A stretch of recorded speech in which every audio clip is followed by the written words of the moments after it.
Vamos lá, pessoal. Vamos começar, então. A gente está com 5 minutinhos de tolerância para garantir que mais pessoas possam ingressar logo do início do nosso evento. Então, primeiramente, eu gostaria de agradecer imensamente a participação de todos no nosso último evento da série educacional de tipagem de HLA por NGS. E dessa vez a gente vai ter uma participação muito especial de um grande profissional, Vinícius Stelletti, do INCA, uma pessoa que tem trabalhado diversas soluções de NGS para tipificação de HLA e tem usado diversas ferramentas. E ele mesmo sempre diz que utilizar a ferramenta do NGS Engine, que é a nossa ferramenta máxima para análise dos dados, na etapa final da tipificação de HLA por NGS, é muito gratificante por trazer uma série de facilidades diante de um assunto tão mistificado como o NGS. Tá? Então, muito obrigada mais uma vez, Vinícius, pela sua participação, pela sua ajuda aqui conosco. É uma honra para a gente ter a sua brilhante aula e a sua brilhante explanação sobre o NGS Engine. Antes de passar a palavra propriamente dita para o Vinícius, eu vou fazer uma breve introdução só para a gente resgatar um pouco do que a gente já viu nas sessões anteriores, tá? Então, eu vou compartilhar minha tela, me deem um ok a hora que vocês estiverem vendo minha tela, por gentileza.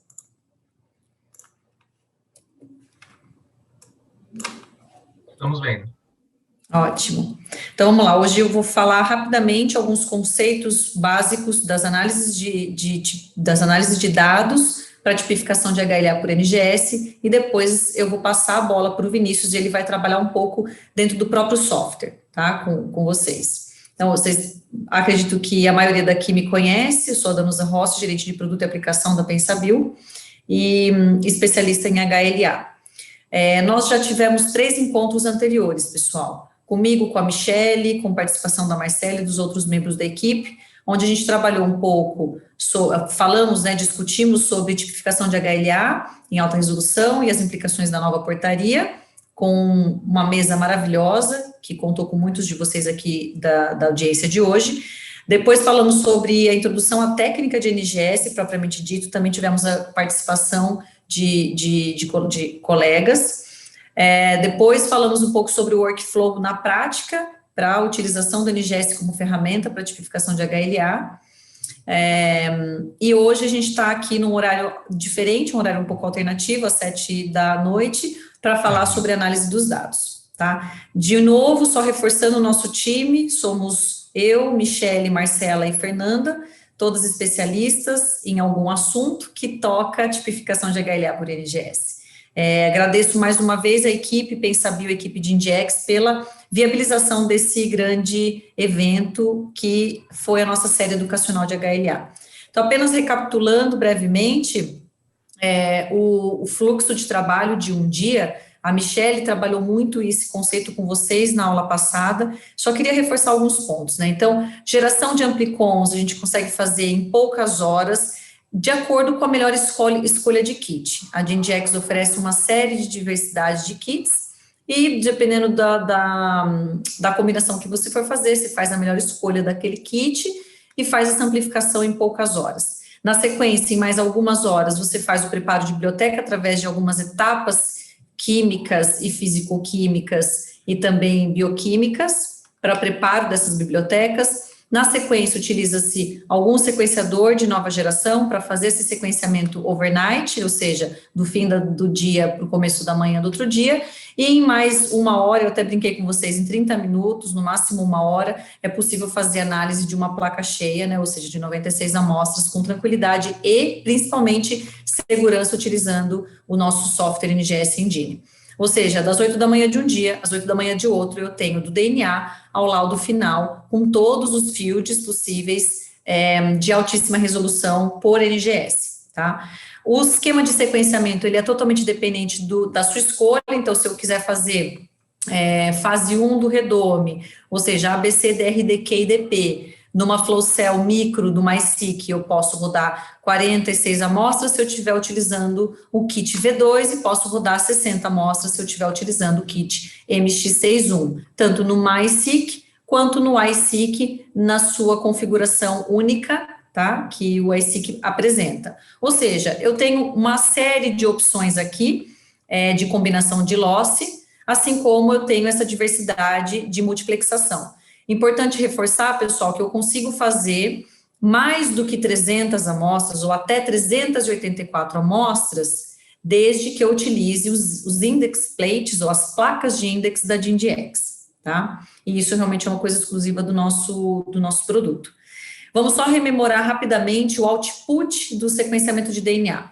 Então, lembrando, o primeiro sequenciador de DNA em larga escala, que a gente chama de sequenciador Sanger, ou 3130, 377, 3500, ABI, existem várias nomenclaturas e vários apelidos para ele, mas em linhas gerais, para quem conheceu ou já estudou sobre SBT, sabe que o output de um instrumento Sanger para se fazer SBT ou qualquer outro tipo de sequenciamento de DNA é o FASTA, ou seja, é uma sequência de nucleotídeos, é um identificador iniciante, certo? E depois uma sequência contínua de nucleotídeos que cubra toda a extensão daquele gene ou daquele fragmento sequenciado. Quando a gente fala de NGS, a gente também está falando de uma sequência de nucleotídeos contida naquele fragmento sequenciado. Só que agora a gente não fala mais de FASTA, a gente fala de um outro arquivo, um outro output, chamado FASTQ, ou FASTA Quality, ou FASTQ. Existem várias formas de verbalizar esse arquivo, e no fim do dia é um FASTA com Quality Score. Tá? Então, todo nucleotídeo vai apresentar uma identificação de qualidade, uma numeração de qualidade. E com base nessa numeração é que se define se um nucleotídeo é confiável ou não, se um fragmento é confiável ou não, tá? Então, vamos ter isso em mente. E o que é esse arquivo? Não é nada, não é nenhum mistério. Esse arquivo é um arquivo que fica jogado na sua pasta. Eu até coloquei um exemplo de uma das corridas de workshop que a gente fez com o pessoal de Barretos.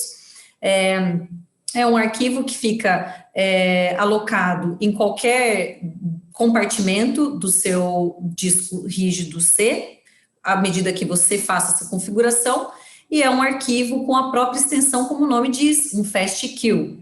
O GZ é porque ele simplesmente vem zipado. O importante é a gente entender que cada arquivo desse gera em média 10 a 20, numa média aí de 15 megabytes, tá bom? Isso é relevante para que vocês comecem a ter discernimento ou dimensão da quantidade de dado exigido dentro de um HD ou de um computador para fazer o armazenamento desses arquivos, tá? Bom, e o que se faz do ponto de vista do sequenciamento? Sempre que eu tenho o output final do sequenciamento, eu tenho que olhar duas coisas. Eu tenho que olhar o próprio arquivo FASTQ e eu tenho que olhar as métricas de qualidade do sequenciamento. Então, começa aqui a minha análise de dados, tá? Ela não vai estar lá no genótipo HLA. A análise de dados, ela começa dentro do sequenciador, ou dentro de uma plataforma que traduz os dados de sequenciamento da melhor forma para mim, tá? Então, eu trouxe como exemplo um instrumento da Illumina, que trabalha conectado no BaseSpace, é a cloud da Illumina, que faz algumas análises terciárias, tá? Dos outputs dos seus sequenciadores. O que significa isso tudo que eu falei?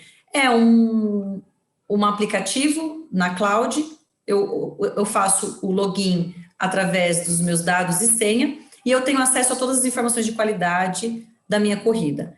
Além disso, eu tenho acesso a um botão escrito download, vocês podem ver aqui, onde eu tenho acesso a todos os FASTQ de fato. Então, eu posso clicar em download e baixar os FASTQ para dentro do meu computador. Nessa telinha aqui que eu mostrei para vocês, tá? O que é muito importante para a gente analisar dentro do BaseSpace, por exemplo? As métricas da minha corrida. Então, é muito relevante eu dar atenção para garantir que o meu sequenciamento contemplou todos os ciclos que eu setei, todos os ciclos que eu configurei. Lembrando que cada ciclo de sequenciamento é um nucleotídeo sequenciado. Então, aqui eu espero ter pelo menos, exatos 318 nucleotídeos sequenciados para cada amostra, tá? Para cada read. Eu preciso me ater a taxa de alinhamento do meu DNA controle. Então, sempre que a gente faz um sequenciamento, a gente tem que colocar um DNA controle. Neste caso da Illumina, ele se chama PHYX, e eu tenho que olhar se eu tenho algo próximo de 1, né, que seria o meu 100% de alinhamento do PHYX na corrida, porque isso é um controle super importante. Se eu não tenho alinhamento do PHYX, como é que eu vou confiar, né, que é o meu DNA controle, como é que eu vou confiar no alinhamento dos meus próprios reads da amostra? Muito importante eu me ater, especialmente importante, tá, eu me ater à métrica de qualidade geral, média da minha corrida. Então, o Q30 é aquilo que diz sobre quantos erros eu tenho a cada 1000 nucleotídeos sequenciados, tá? Então, eu tenho que ter uma métrica muito boa, especialmente para HLA, né, pessoal? Porque cada polimorfismo pode determinar um genótipo completamente diferente. Então, um erro é fatal na tipificação de HLA, portanto, o meu quality score, o meu Q30, ele tem que ser superior a 90%, tá? Outra métrica importante é o Cluster Passing Filter, ou seja, quantos reads de fato eu tenho de aproveitamento na minha corrida, tá? Esse é o meu passing filter, é o quanto que passou pelo meu filtro de qualidade, tá? Então, sempre, mais uma vez, quanto mais passing filter eu tiver, ou seja, quanto mais próximo de 100% meu passing filter, maior é o aproveitamento do meu sequenciamento. Provavelmente maior vai ser minha cobertura, minha mapeabilidade, minha assertividade de base e, consequentemente, provavelmente meu genótipo vai sair com uma certeza muito maior, tá? E, por último, a densidade é uma outra métrica muito importante, que é quanto eu consegui aproveitar da minha flow cell dentro daquele sequenciamento. E isso é dependente de cada kit e de cada sequenciador em questão. Enfim, são vários os pontos relevantes para eu analisar dentro da minha ferramenta BaseSpace com relação à qualidade do sequenciamento. Eu queria só chamar para um destaque de que a métrica mais relevante para vocês analisarem sempre é o Q30, porque é ela que vai dizer a qualidade na assertividade da chamada de base de cada read, de cada nucleotídeo sequenciado, tá? Enfim, o que eu faço com todos esses fast kills gerados que eu acabei de fazer o download do BaseSpace direto para minha máquina? Eu simplesmente abro o NGS Engine, carrego esses fast kill files e dou play e inicio a análise. É isso que o Vinícius vai fazer com a gente um pouco hoje, tá? Ainda dentro do NGS Engine, quais são as etapas da análise de um dado dentro do NGS Engine, tá?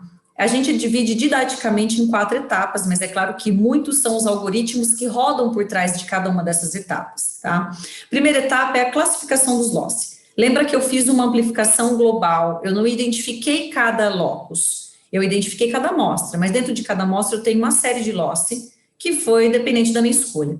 Então, eu preciso dizer para o software quais fragmentos pertencem a quais loss. E a primeira etapa do NGS Engine é justamente fazer isso, eu não preciso me preocupar. O software vai fazer um alinhamento contra o IMGT e ele vai dizer e alocar cada fragmento numa caixinha correspondente a cada locus, desculpa.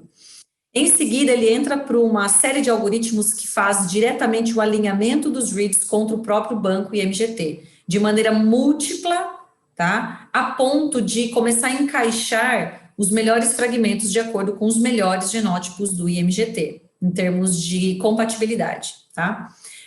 Como terceira etapa, ele faz a determinação de fase, então ele aproveita o pair-end, que é uma estratégia muito importante no short read, né, no sequenciamento de sequências curtas.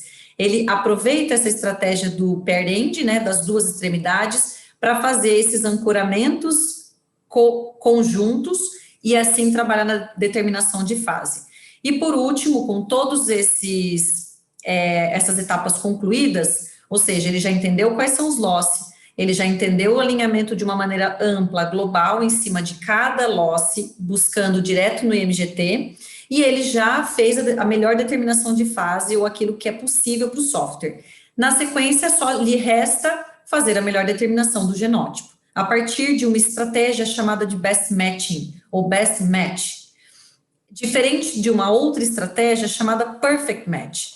Pensa que, com sequenciamento, eu vou saber todos os nucleotídeos, e agora, utilizando os produtos da Gingex, é possível saber, inclusive, introns e, inclusive, regiões UTRs, regiões regulatórias, né, 5' e 3', e por isso é impossível que eu saiba o perfect match, porque para que eu saiba o perfect match, eu tenho que saber todas as possibilidades no universo, no mundo, de diferentes genótipos de HLA. O que é algo impossível, porque a gente está em construção desse banco. Então, o que eu tenho a oferecer é o best match, é aquilo que melhor se enquadra. Mas eu não posso dizer que eu vou oferecer o perfeito, a perfeita combinação, o perfect match. Tá? Então, vamos ficar com o conceito de best match. É o que temos para comparar com o IMGT.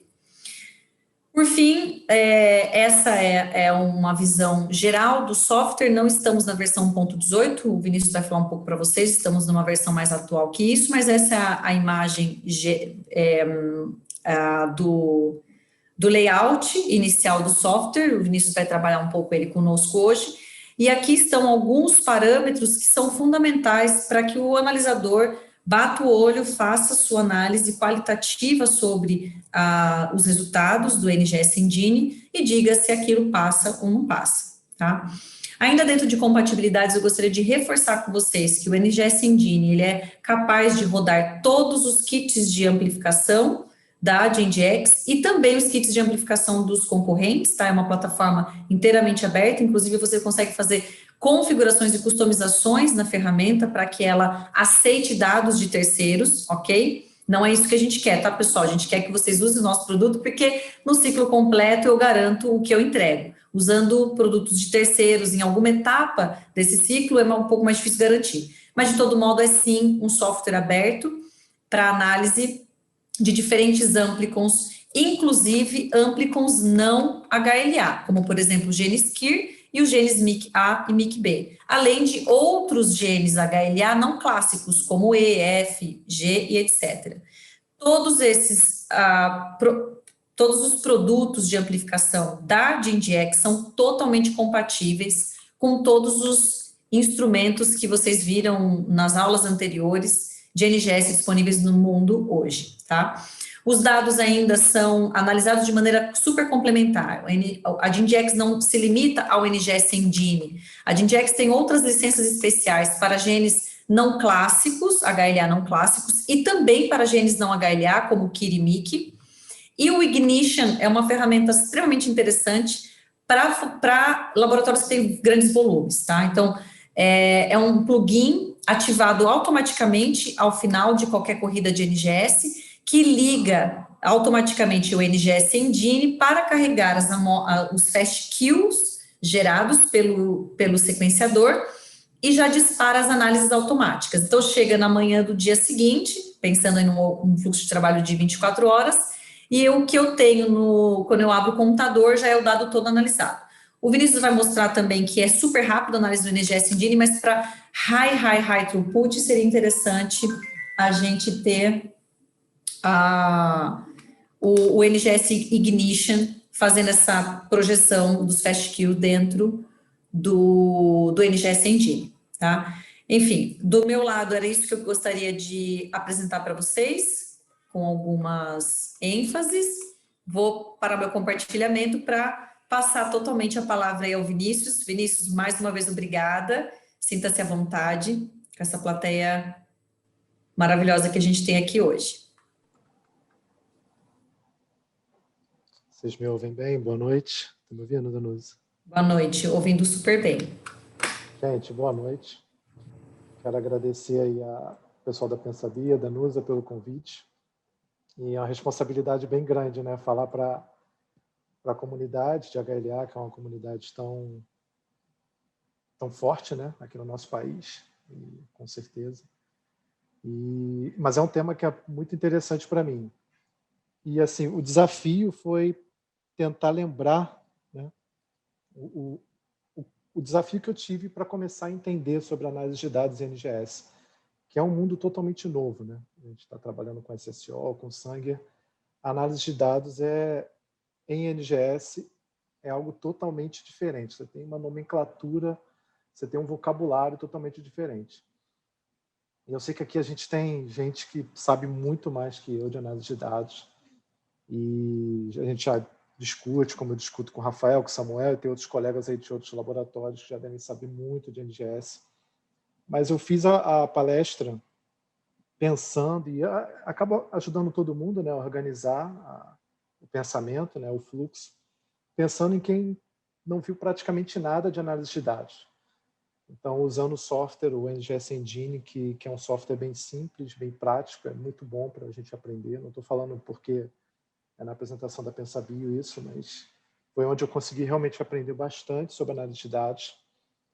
Todo software tem pontos fortes e fracos, né? Mas o NGS Engine realmente me ajudou bastante a entender bastante sobre as métricas. Eu sou muito visual, então realmente eu conseguia perceber bem aquilo que eu estava tentando analisar. Então eu vou mostrar alguns slides, eu vou um pouco para o software. Eu separei bastante conteúdo, a gente vai vendo mais ou menos no tempo o que der para a gente discutir.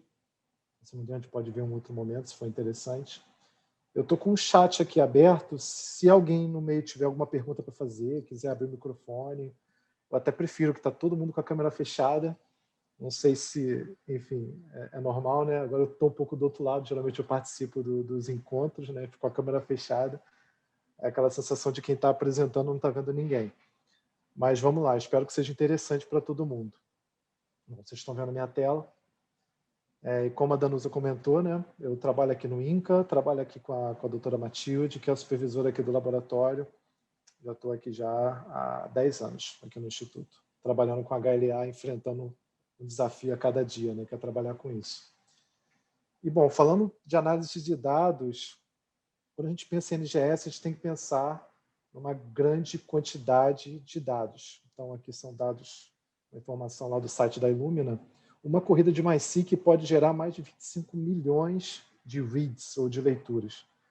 Até 15 gigabytes de dado. É muita coisa. Então, a gente tem que entender bem como que é feita essa análise de dados.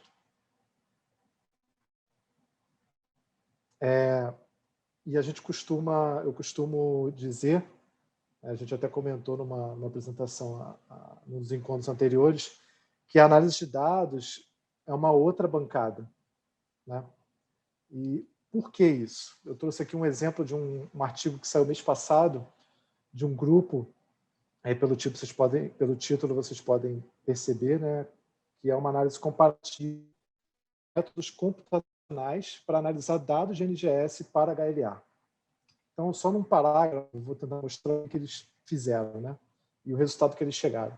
Então, nesse estudo, o objetivo deles era avaliar estratégias para análise de dados de NGS, alguns algoritmos. Então, eles pegaram 8 algoritmos. Aqui, nenhum desses aqui é comercial, são algoritmos que são feitos com fins acadêmicos, então aí tem o nome deles, né, o Gaia Forest, Miner, OptType, enfim. E ele pegou um conjunto de dados e analisou neles, né? Tem lá as métricas no artigo, eu não vou entrar aqui no mérito com detalhes. Mas o mais interessante é o resultado. Então, como resultado aqui embaixo, eles observaram que os resultados variam dramaticamente. E nenhuma ferramenta única se mostrou assim a melhor ferramenta para todos os casos de análise. Porque eles analisaram o exoma completo, o genoma completo, target sequence, que é o que a gente faz aqui principalmente. E não teve nenhuma ferramenta que eles falaram, não, essa daqui você pode jogar todas as outras fora e ficar com essa aqui. Então, só para a gente ter uma ideia do que é análise de dados. Então, a gente viu, só recapitulando, as principais etapas dos protocolos de NGS, né? Amplificação, preparo da biblioteca, as etapas que acontecem dentro do sequenciador e a análise dos dados, que é o nosso foco hoje. E aí, só para relembrar um pouquinho, aqui pensando num set de 8 amostras com 6 genes, você pode trabalhar isso single gene ou multiplex. E no preparo da biblioteca, que é a etapa mais trabalhosa, que a gente fica praticamente o dia inteiro, o que a gente faz é partir de reações separadas e ir formando pools, até que você coloca isso tudo num tubo e sequencia. E basicamente, o que a gente tem que fazer na análise de dados, que a Danusa já até introduziu, é fazer o caminho inverso. Se eu tenho tudo misturado, o desafio é separar isso novamente, para eu encontrar o resultado para cada gene de cada amostra, cada gene HLA em cada amostra. Então, eu tenho que fazer o caminho inverso do preparo da biblioteca. Isso é feito em 2 lugares distintos. Um lugar é feito no sequenciador, que eu vou mostrar aqui rapidinho, a gente vai acabar passando de novo um pouco pelo que a Danusa falou. E o outro é o que o software faz, que é onde está o desafio maior. Então, no sequenciador, o que a gente vai fazer é a separação das amostras, né? E no software, essas 4 etapas que eu vou voltar já, só para a gente não ganhar tempo. Quando a gente termina a corrida, a gente tem um output, certo? Você tem ali um pool de leituras. Então, o que a gente tem que fazer? Bom, na própria nuvem, eu acho que dá para fazer isso até mesmo na própria máquina local, se você não tiver ali a conexão com a internet, você vai precisar separar essas leituras. E você vai fazer uso dos barcodes que você usou no preparo da biblioteca. Então, cada amostra tem um par de barcodes, ou você tem protocolos que usam apenas um índice ou barcode, tanto faz. Então, a partir dessa informação que você coloca lá na sua tabela, quando você começa a corrida lá no sequenciador, você vai separar isso em arquivos FASTQ, como a Danusa mostrou, 2 arquivos, que é a maioria das corridas que a gente faz para HLA nos protocolos que a gente conhece, que é um protocolo de pair-end sequence. Né? Algumas leituras, elas, por algum motivo no preparo da biblioteca, elas podem não se ligar a um código de barras, a um barcode, sequência. Então, elas vão ser descartadas. Né? Elas vão gerar um par de arquivos separados e você não vai usar elas. Então, aqui a etapa do sequenciador é essa. Então, você vai pegar os arquivos agora e vai trabalhar no software. E o software vai fazer 4 coisas, como a Danusa já comentou. Eu vou tentar mostrar aqui para vocês. Então, aqui eu tenho uma amostra. Vocês estão vendo direitinho a tela, né, Danusa? Qualquer coisa me fala, tá? Vou botar um silêncio aqui. Eu só estou Sim, ouvindo tá ruído perfeito. ambiente. Vamos lá. Então, aqui eu tenho uma amostra. Não sei se dá para vocês enxergarem, mas eu tenho aqui os 2 FASTQ. Um R1 e um R2 com o nome dessa amostra. E aqui eu vou começar a análise. É simples assim. Eu boto aqui o arquivo, né, a pasta, e ele começa a analisar. Você, nesse software e em outros softwares, você tem a opção de escolher o número de leituras que você, na maioria deles, né, que você vai utilizar nessa primeira análise dos dados. Aqui eu estou usando o setup convencional nessa amostra, que são 100.000 leituras. Então, você pode ter um número menor ou um número maior de leituras para cada par de arquivos FASTQ que saíram lá do seu sequenciador, para cada amostra. Então, aqui, ele está fazendo aquela etapa de separação, né, que eu vou mostrar já.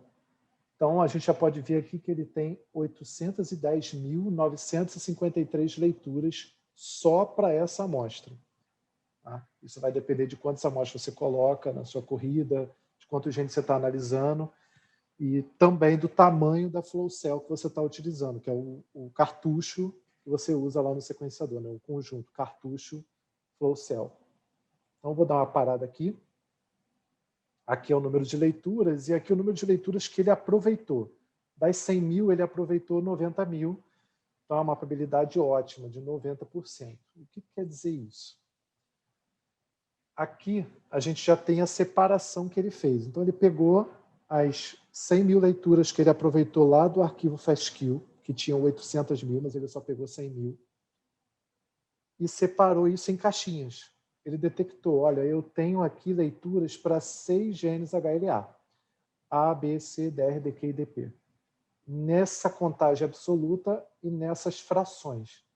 A gente vai sempre observar, geralmente, um número grande de leituras para os genes HLA de classe 2, quando comparado para os de classe 1, porque eles são maiores e eles têm um desafio maior para a gente genotipar. Então, os protocolos geralmente privilegiam eles na contagem de leituras. Aqui abaixo, a quantidade de leituras que ele desprezou, porque eram leituras que se alinhavam a mais de um gene HLA. Então, ele pegou aquela leitura e viu, ele alinha bem em DQ e em DP. 421 leituras. Ele falou, bom, não vou usar essa. E assim, sucessivamente. Bom, deixa eu tentar voltar aqui. Então, basicamente, é isso que ele faz. Para cada amostra, aqui eu tenho aquelas 8 amostras que eu usei de exemplo, e aqui o pool total de leituras para aquela amostra, ele vai dividir em 6, em 7, em 3, em 5, depende de quantos genes ele encontrar, quantas leituras ele encontrar para quantos genes HLA naquele par de arquivos FASTQ. Acredito que até aí tudo bem, mas se tiver dúvida, gente, pode mandar. Então, a primeira etapa é essa. A segunda etapa é o alinhamento das leituras. Então, vou tentar fazer isso aqui. E aí, basicamente, ele vai fazer aqui análises separadas, certo? Aqui, eu vou pular aqui para essa outra tela, que tem outras métricas de qualidade. Então, ele já encontrou aqui 5.600 leituras, 5.619, para ser mais exato, para o HLA-A, e aqui a quantidade de leituras que ele está alinhando.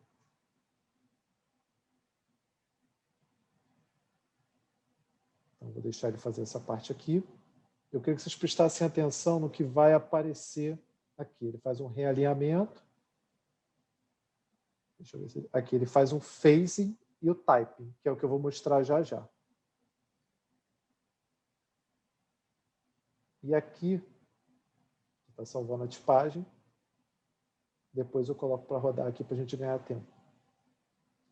Aqui eu já tenho os valores. Depois eu vou entrar nesses valores aqui para explicar um pouquinho mais. A quantidade de leituras que ele encontrou para HLA-A e a quantidade de leituras que ele realmente utilizou para fazer, montar o consenso, enfim, chegar ao resultado.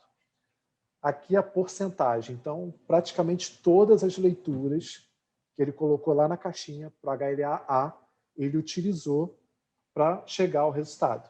E isso é um resultado muito bom, né? Quanto maior a qualidade do seu dado, maior essa porcentagem de mapeabilidade. Eu vou chegar aqui já já. Então, basicamente, o que ele fez foi... Vou pegar aqui o exemplo da HLA-A, né? Aqui eu tenho já o conjunto de leituras separado em cada caixinha. Ele vai fazer o alinhamento dessas leituras. E aí, gente, tem algoritmos de bioinformática aí, você pode estudar, fazer uma pós-graduação só nisso daqui, que é basicamente pegar essas leituras que estão desorganizadas e tentar alinhar elas. Então, olha, vocês observarem, aqui são as leituras e aqui a sequência final que eu encontrei. Vocês observarem, o G está pareando com G, C com C, todos esses Gs, esses As, esses Ts, eles estão realmente se alinhando. Como o nome diz mesmo, alinhamento de leituras. Tá? Então, você está buscando um alinhamento o mais preciso possível e descartando leituras que têm baixa qualidade ou que se alinham a vários genes HLA. Então, essa é a primeira etapa. A segunda etapa do software, né? A primeira foi separar, a segunda, alinhar. E eu mostrei lá que, rapidamente, o software mostra lá a phasing, né? Que é quando ele vai determinar a fase. Mas que coisa é essa, né? Ambiguidade de fase, não sei se vocês já ouviram. A gente às vezes comenta muito, né? Aqui teve uma quebra de fase, enfim. O que é o phasing, né? Phasing a gente só vai mesmo falar quando a gente tem 2 ou mais posições em heterozigose, no mesmo consenso, né? Numa sequência consenso, que é... Esse aqui é um exemplo que eu estou dando. E eu queria fazer uma pergunta, né? Uma reflexão. Se eu tenho essa sequência consenso aqui puramente, será que eu posso dizer, já afirmar de cara, né, que eu tenho para o alelo 1 essa adenina e essa adenina, né? E para o alelo 2 essa guanina e essa citosina? Ou seja, só de eu ler isso daqui, eu já posso afirmar que essa adenina, essa adenina, essa adenina e essa timina, né, nas heterozigoses, pertencem a um alelo e, consequentemente, essa guanina, essa citosina, essa guanina e essa citosina ao outro alelo, que é muito parecido com o que a gente vê no sequenciamento de Sanger, né? Quando a gente olha o software e tem ali os dois alelos juntos. A gente vê uma sequência consenso, ao invés de ver AC, você vai ver ali, não lembro de cabeça, os colegas aqui que trabalham mais com Sanger sabem, você vê um Y, um R, é uma letra diferente para denotar que você tem duas bases. Será que eu posso afirmar isso?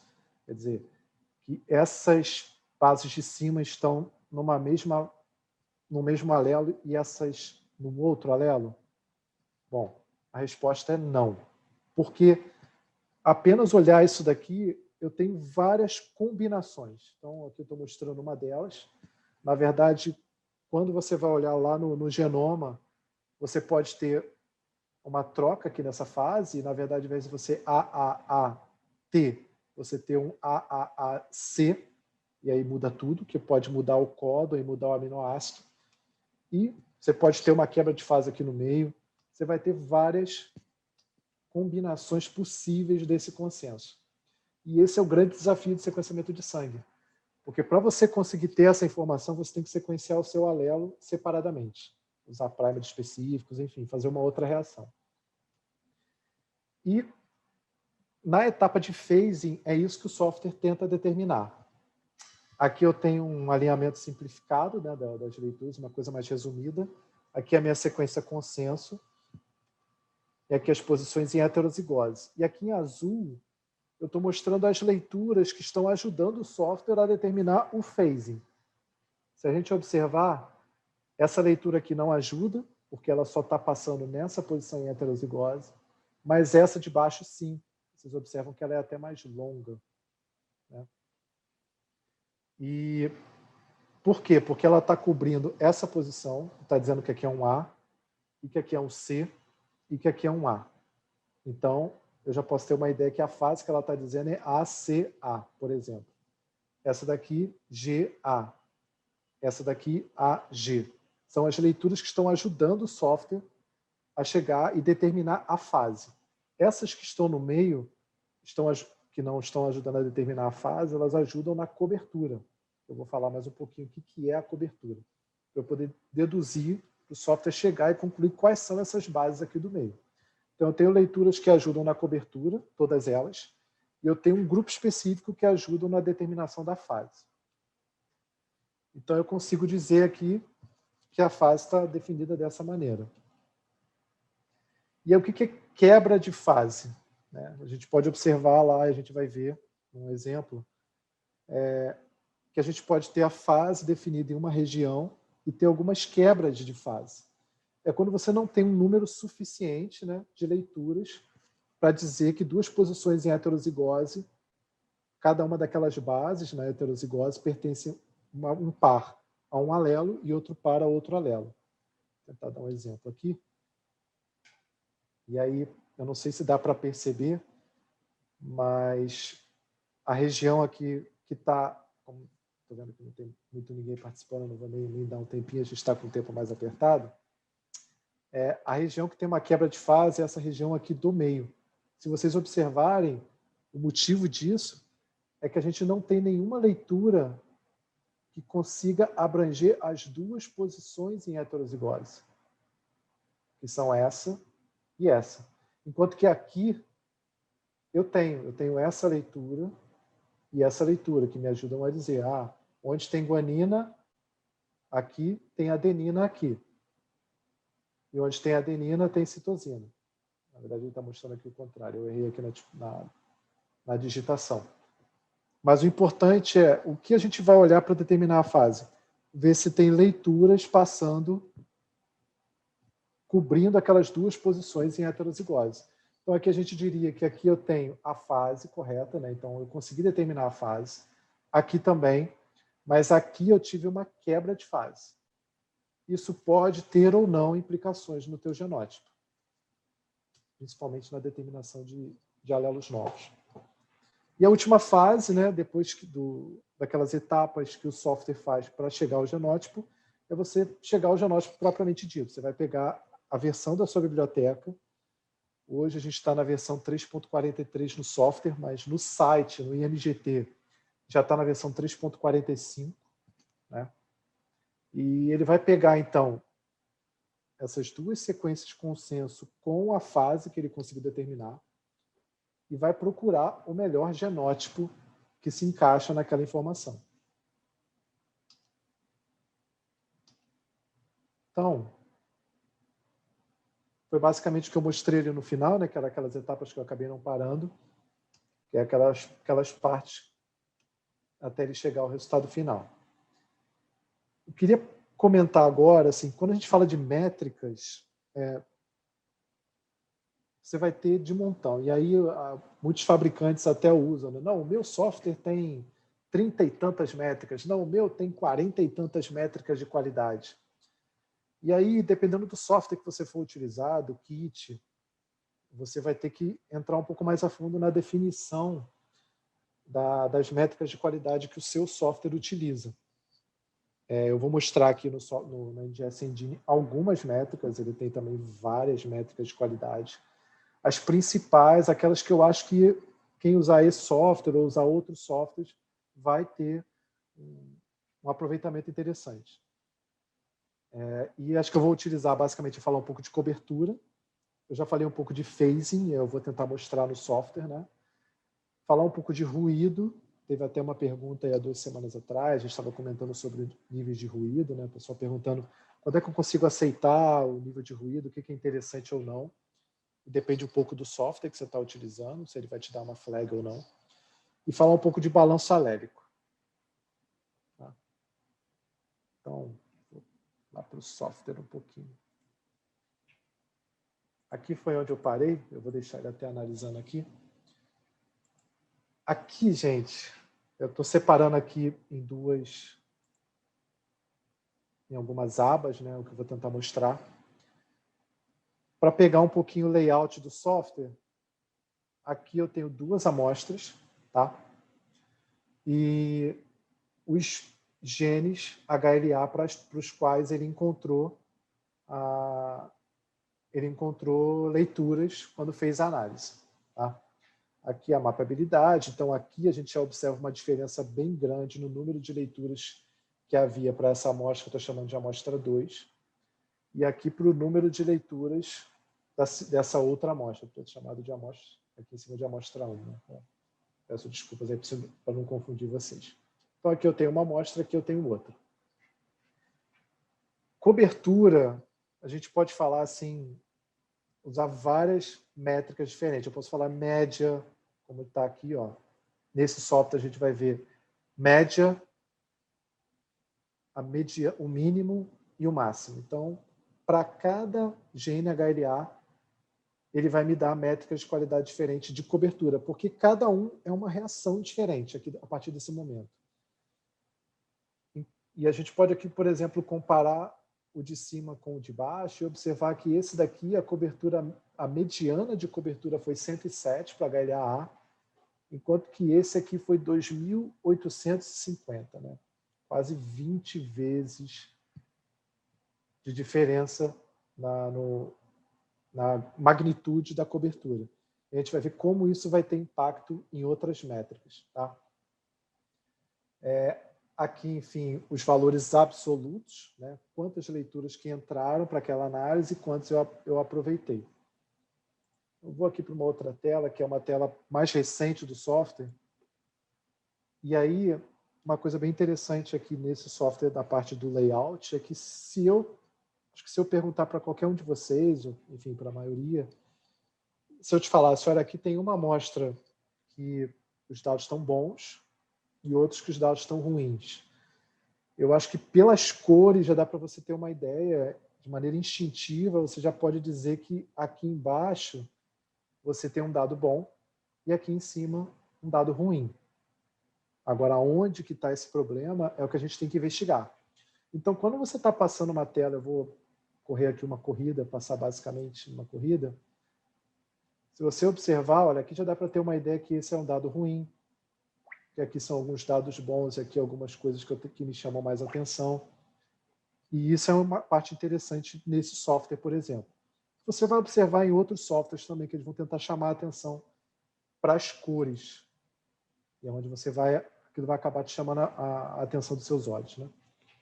Então, quando a gente fala de cobertura, Eu vou entrar aqui por aqui. Nessa outra tela, o que a gente está observando é várias métricas de qualidade, né? Aqui ele já está se preocupando em me mostrar onde que eu tenho o menor ponto de cobertura. Então, aqui é o LRD, Lowest Read Depth. Então, falando de cobertura. Por quê? Porque, bom, se o meu menor ponto de cobertura são 1.396 leituras aqui nessa região, eu já tenho certeza que é daí para cima. E nesse software, de 200 para cima, já é um valor interessante. Para cada software, você vai ter que investigar qual é o valor mínimo aceitável. Então, para a gente observar aqui uma amostra boa, vou entrar aqui nesse HLA-A. Então, só para quem assim ainda não tem muita ideia do que é cobertura, a gente pode falar de duas maneiras. A gente pode falar de amplitude e profundidade de cobertura.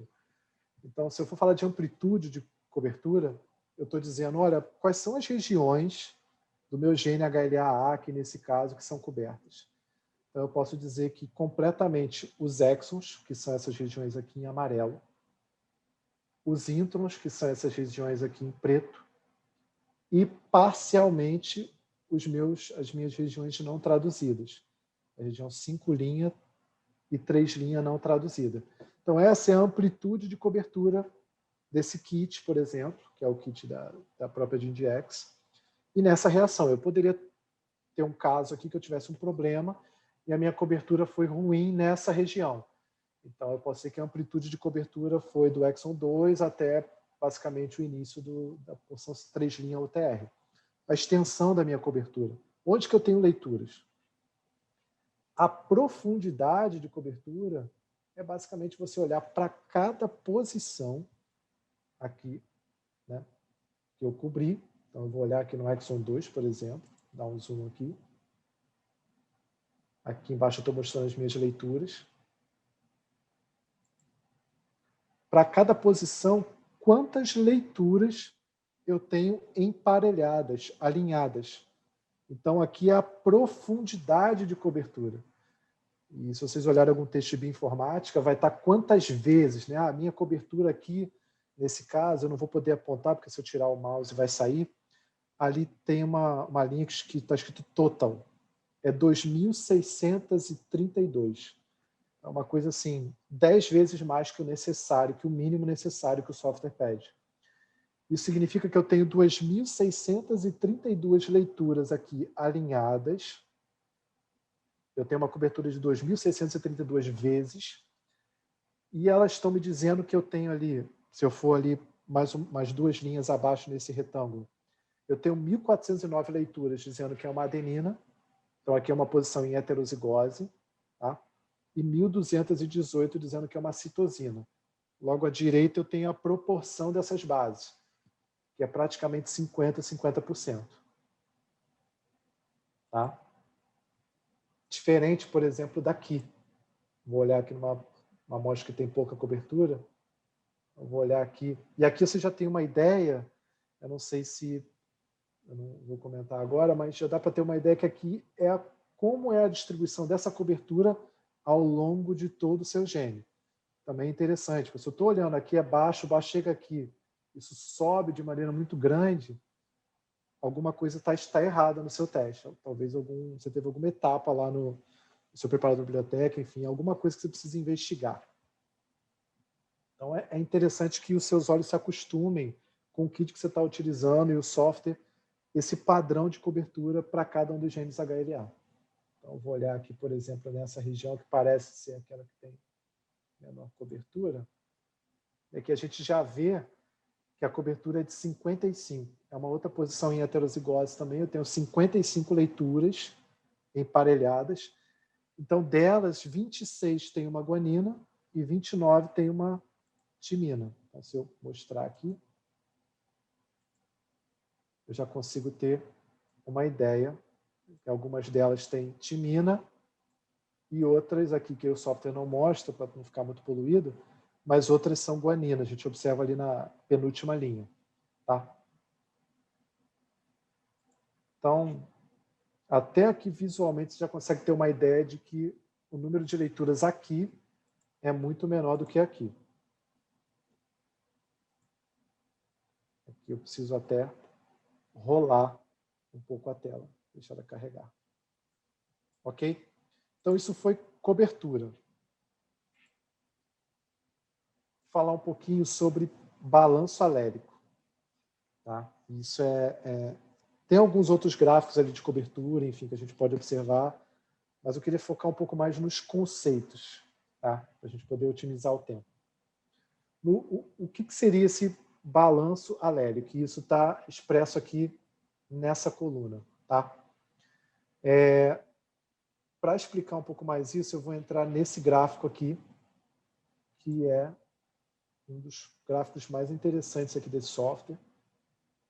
Que nele você consegue ter um panorama geral do que está acontecendo. Eu não sei vocês, mas matemática não é uma coisa muito forte, né? E aqui, enfim, mas eu vou precisar falar de um conceito que é o logaritmo, né? Até um conceito que está atrelado ao Q-score que a Danusa comentou.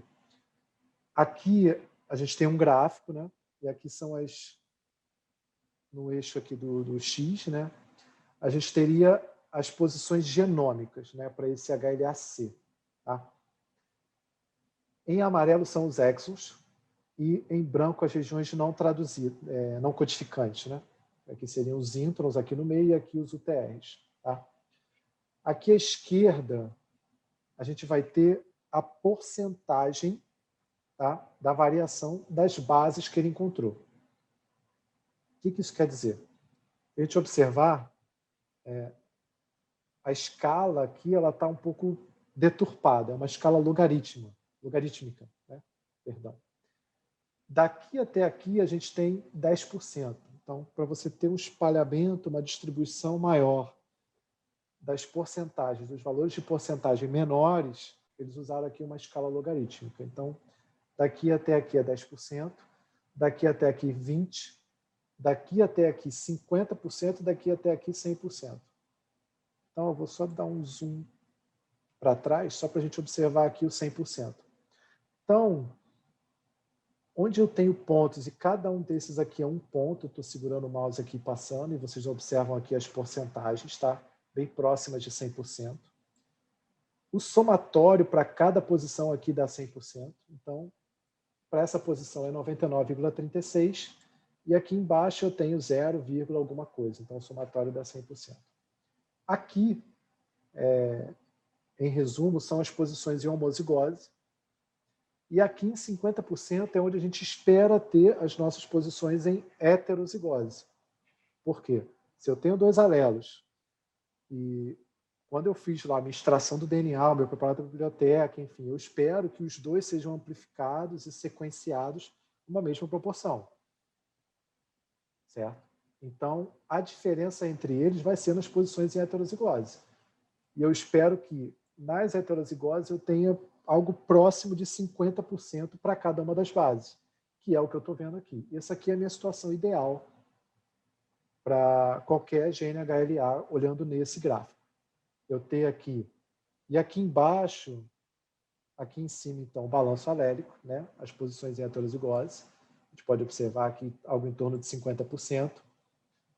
Aqui as homozigoses em 100%. E aqui embaixo é o tão famoso ruído. Aqui a gente vê aqui na legenda, né? Em azul as bases mais frequentes, em vermelho as bases menos frequentes. Aqui seria aquele ruído de sequenciamento. E esse é um padrão bem típico, porque é um padrão bem aleatório. Depois eu vou mostrar umas outras amostras como que é um ruído que você precisa investigar um pouco mais. Então, esse é o padrão que você tem que ter em mente, é o padrão interessante, é aquele que você olha e fala, poxa, essa amostra aqui é só dar o accept e seguir em frente para esse gráfico.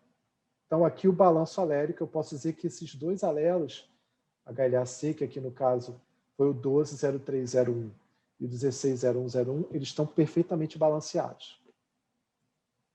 Mas eu já não posso dizer o mesmo para esse DR e principalmente para esse DQ. Então, vou tentar mostrar aqui a situação ideal, que é esse C, e ver se vocês conseguem notar a diferença aqui para esse DQ. Eu vou entrar lá para mostrar, mas acho que já dá para ter uma ideia dali, naquela linha ali dos 50%, o que aconteceu. E o software está mostrando aqui para mim. Enquanto aqui está 48%, aqui está algo em torno de 28, 27, 24. Aqui é porque ele separa em exon-chave, todos os exons e em todo o amplicon. Tá? Então, aqui, se a gente observar naquele gráfico, vou mostrar aqui que aquele é maior, a gente pode já ter uma ideia de que um dos alelos ele está bem mais representado, ou seja, ele tem muito mais leituras do que o segundo alelo. E isso aí, enfim, pode ter a ver com vários fatores lá no preparo da biblioteca. Isso a gente pode discutir depois, enfim. Mas a gente já sabe que o DQ ele é um gene que tem um pouco mais de propensão, alguns grupos tem um pouco mais de propensão a ter esse tipo de desbalanço, então é algo que você tem que ficar atento. Mas o software já te dá aquela métrica ali, já fica amarelado, né, ou vermelho. E o DRB104, que inclusive está nessa amostra aqui também. Então, só para mostrar aqui em uma posição o que está acontecendo, vocês observarem aqui. E aqui já dá para ter uma ideia. Aqui ele está tentando mostrar, se vocês observarem, o preto ele está muito maior, a barra preta, do que a barra vermelha. E ele já está tentando mostrar isso, que a guanina, que é o preto, está representada ali 70%, 72%, e a timina 27%. Além disso, eu tenho duas leituras ali, que é praticamente 1% do meu dado, para a adenina, que seria o meu ruído. Vou até mostrar aqui para a gente poder verificar, olha. Então, aqui, aquele plot aqui mais esticado que eu estava mostrando. E é basicamente isso. Então, essa amostra é um exemplo de desbalanço alérico. Tá? Enquanto que essa daqui é um plot de dois alelos que estão perfeitamente balanceados. Não sei se até aí tudo bem. Se alguém quiser fazer pergunta, alguma coisa, gente, pode falar. Tá? Aqui, só para vocês terem uma ideia, aqui é um DRB109, que também está um pouquinho desbalanceado, não sei se dá para ver ali, principalmente nos exons ali. E um DRB104. O DRB104, 7, 9, eles são um grupo de DRs que eles têm um intron 2 muito maior do que os outros alelos DRB1. Então, eles acabam... como a quantidade de insumos de sequenciamento é igual, você vai disputar ali, os dois alelos vão disputar. Se você tem um alelo que é muito maior do que o outro, a contig dele é muito maior do que o outro, você vai gastar mais bases para sequenciar mais aquele intron e vai perder um pouco mais de cobertura. Isso seria uma das explicações para a gente observar isso no DRB1, 7 e 9. Então, aqui um outro exemplo. Então, eu falei de balanço alérico, né, e de cobertura. Então, aqui só para mostrar para vocês esse plot aqui de uma amostra que teve uma contaminação. Então, vou olhar aqui no HLA-A, por exemplo. Apesar dele ter chegado a um genótipo, o software fez um milagre aqui, praticamente. Deixa eu mostrar esse plot aqui para vocês. Vocês observam aqui que a cobertura está ok.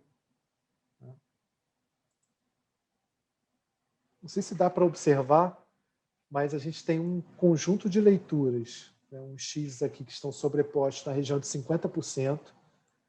A gente tem um outro conjunto de leituras, e eles estão representados por esse X aqui, que estão na região aqui de 60%, na proporção de 60% e 40%. Ainda tem um outro aqui na proporção de 85%, 15%. Então, parece que aqui tem 2, 4, 6 alelos. Né?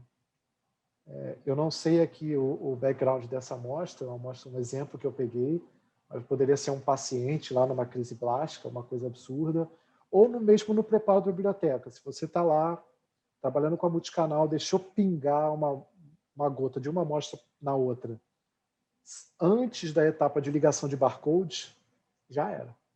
Você vai ter essa representação. E dá para ter uma ideia que esses alelos parecem ser os principais, enfim, esses dois aqui, esses outros aqui um pouco menos representados e esse aqui menos ainda. Dá para ter um aspecto, uma ideia semi-quantitativa dessa amostra, por exemplo, no NGS. É uma outra coisa interessante. Algumas coisas piscando aqui na tela. Não sei se está acontecendo alguma coisa, mas qualquer coisa você me fala, Danise. Tá tudo ótimo, Vinícius. Tá, beleza. É um silêncio enorme. Mas, enfim, vamos lá.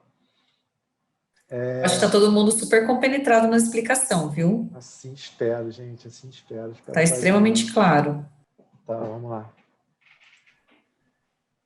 Uma outra métrica muito importante que eu falei, a gente estava falando sobre quebra de fase, e que aqui na primeira tela do software fica aqui, ele fala isso um pouco de maneira indireta, um pouco ao contrário, né? Ele vai mostrar o melhor valor que você pode encontrar para isso nesse software é 1, aqui nessa tela. Que ele vai mostrar o número de regiões em fase, onde você conseguiu estabelecer uma fase completa. Se você só tem uma região, quer dizer que todo o seu contigo está em fase. Quanto maior esse número, pior. Ou seja, mais quebras de fase você teve.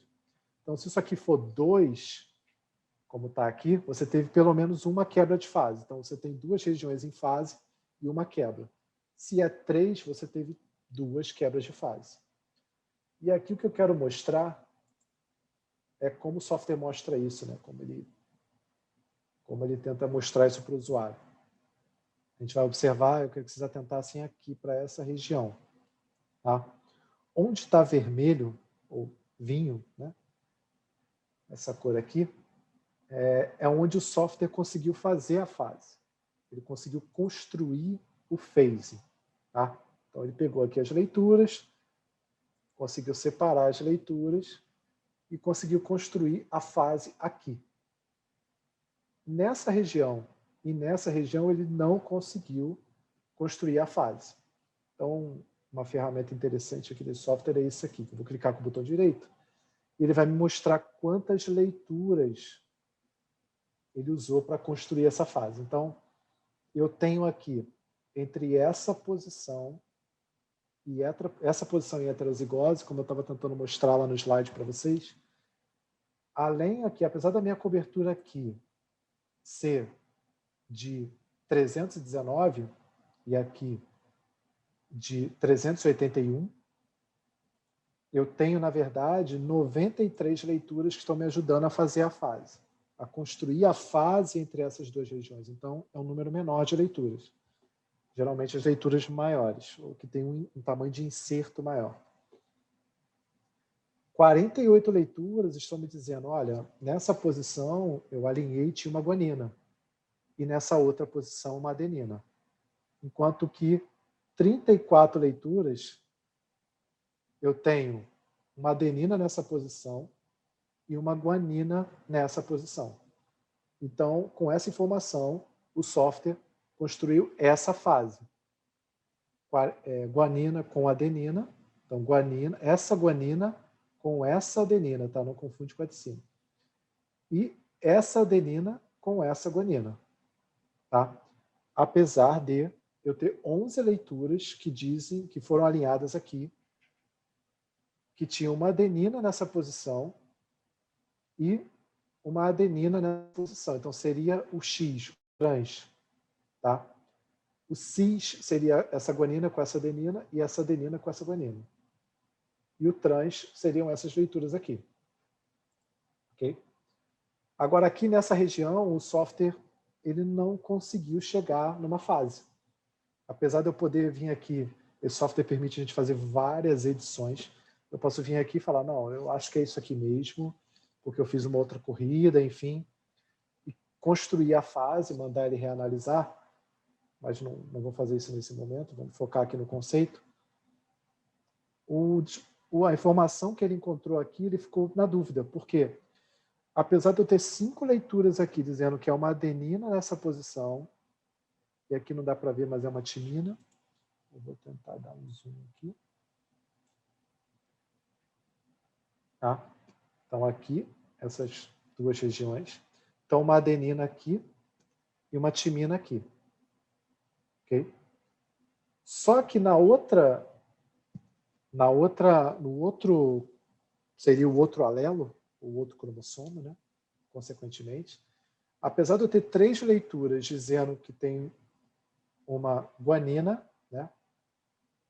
Que elas têm uma guanina e uma citosina, eu também tenho 2 leituras fazendo a fase ao contrário, que é a fase trans, que é o X. Então, aqui o software ficou confuso. Ele falou, poxa, com esse dado aqui eu não consigo construir a fase, não é confiável. Não é estatisticamente confiável eu construir a fase aqui. Então, aqui eu tenho um phase break, uma quebra de fase, aqui e aqui. Enquanto que nas outras regiões, a fase foi construída. Então, aqui eu tenho uma região em fase, aqui eu tenho outra, e eu não consigo, por exemplo, unir esse com esse, ou esse com esse, por conta dessas quebras de fase. Uma coisa que você vai observar é que quanto mais distante, menor o número de leituras. Aqui está 21, 18, mas se eu for para uma heterozigose mais próxima, o número já aumenta bastante, ó, porque a diferença aqui é só de 20 bases. Então, eu tenho um número muito maior de leituras que vão sustentar a solução dessa fase, a resolução dessa fase. Uma estratégia que você pode utilizar é aumentar o número de leituras na sua análise. Então, eu reanalisei essa amostra aqui. Aqui a gente já pode ver que o C, que tinha 2 quebras de fase, aqui já não tem mais nenhuma. E o software conseguiu construir a fase aqui. Apesar de ele ter encontrado 8 leituras aqui e uma dizendo o contrário, aqui ele julgou como satisfatório ter 20 leituras sustentando que é uma adenina e uma timina, num cromossomo, num alelo, e 18 leituras numa guanina, sustentando que é uma guanina e uma citosina na outra fase. E aqui também. Então, aqui seria o meu sinal e aqui seria o meu ruído nessa fase, né? Seria o que atesta o contrário, o cis e o trans.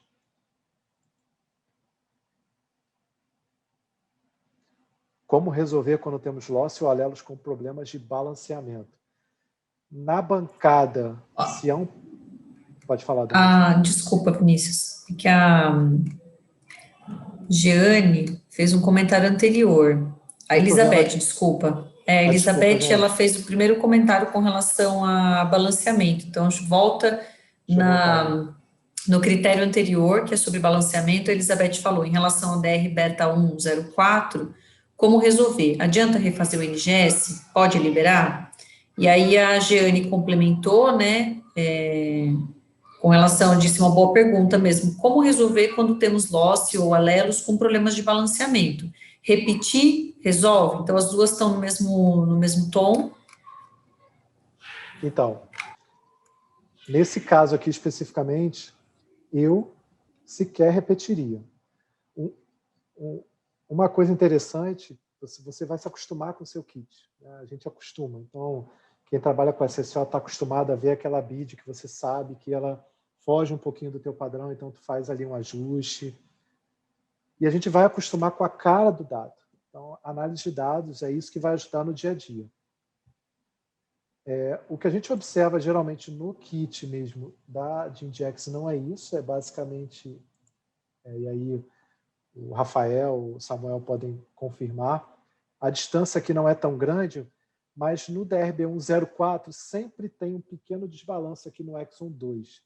Até uma coisa que a gente já discutiu um pouco com o Eric, naquele encontro que teve lá em Barretos.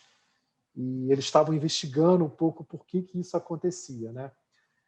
Geralmente não é assim, geralmente aqui essas linhas estão mais próximas ali em 50%, e aqui bem mais próximo também. Mas mesmo assim, com esse dado, eu liberaria sem nenhuma dificuldade, porque eu tenho uma boa cobertura. Então, como eu posso ver aqui, meu valor de cobertura está muito bom, muito além do necessário. Enfim, é um genótipo que é comum. E, principalmente, o que me levaria a duvidar seria se o meu ruído aqui estivesse muito próximo do meu sinal, se eu tivesse um desbalanço tão grande que isso aqui ficasse muito próximo. E isso está refletido aqui nessa métrica, tá? Que é aqui à esquerda, que não é uma métrica que tem em todos os softwares, mas nesse software aqui ajuda muito, que é a diferença entre a menor porcentagem do seu sinal e a maior porcentagem do seu ruído, ou seja, o pior ponto que você tem. Tá? Numa amostra que isso aí está muito bom, essa discrepância é muito grande, é quase de 0 a 50%, ou seja, o teu ruído ele é perto de 1, 0, e essa distância vai ser a linha onde estão as heterozigoses, beleza? Que é aqui 45%, 48%. Então, essa métrica vai estar ok. Quando essa métrica, e aí eu vou mostrar aqui uma amostra que estava, aquela amostra que estava contaminada. Quando essa métrica está assim, ó, 5%, menos 17%, é aí que você tem que investigar com muito cuidado. Então, respondendo, mesmo tendo esse desbalanço aqui, daria para liberar, na minha opinião, tranquilo. Repetindo, eu acho que melhoraria no Exxon 3, principalmente. Eu acho que o DRB109, pelos dados aqui que eu observo, e esses aqui são dados, aqui eu já vou adiantar, são dados do Rafael, eu não comentei no início, lá do Rafael Cita, né? Vou aproveitar aqui para agradecer ele, que ele disponibilizou os dados para eu utilizar aqui nessa aula.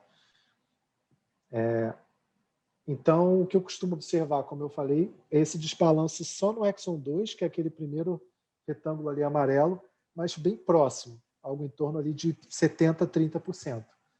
Então, se é algo que eu já costumo observar e o meu ruído está bem controlado, ou seja, aqueles X que estão ali embaixo estão bem distantes, dá para liberar sem problema. Tá? Vinícius, deixa eu pedir para você explorar só mais um pouquinho o Delta Signal to Noise, aquela métrica que aparece aqui em cima.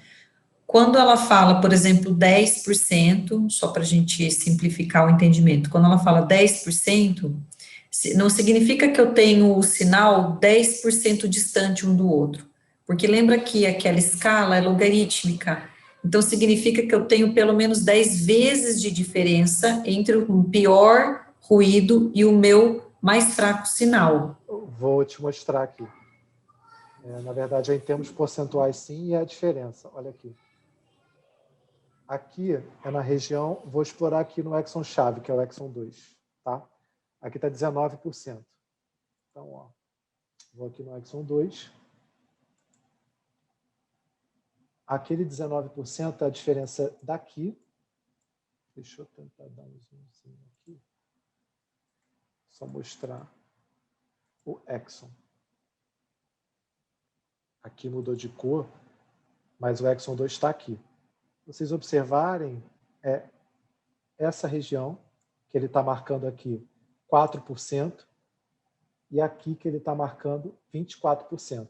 Dá quase 20%, que é 19, alguma coisa. Então, aqui na região de Exxon, que aqui já está no meu intro, né, que é o Exxon Plus, enfim, aqui é o Exxon chave. Aqui é o meu maior ponto de ruído e aqui é o meu menor ponto de sinal para o meu alelo que está menos representado, que é esse aqui. Ó. Então, aqui está 24% e aqui está 4%. 24 menos 4 dá quase 20%. Não sei se ficou claro aí. É realmente uma subtração que a gente faz. Então, quando eu observo isso aqui, no HLAC, então vou olhar aqui 45%. É o que está marcando aqui no Exxon chave, que é o Exxon 2 ou o Exxon 3. Tenho quase certeza que é aqui, porque é onde o meu ruído está maior, 2%, nada. 2% das minhas leituras aqui foram ruído. E aqui está 48%.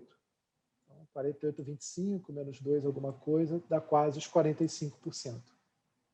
Ok? Então, esse delta aqui é a distância entre o sinal e o ruído. Aqui é tudo sinal, aqui e aqui. Todos esses X aqui, que foram marcados com um X maiúsculo, são o meu sinal. O X minúsculo é o meu ruído.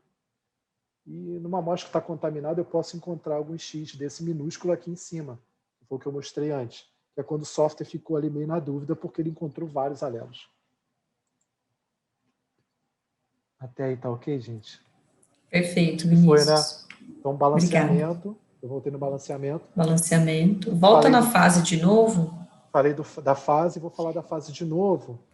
Tá. Um caso aqui interessante, que é, bom, aqui a gente tem uma quebra de fase, mas aqui eu vou agora mostrar nessa coluna o número de genótipos, né? Se eu botar aqui, é que eu estou filtrando para 3 campos de resolução.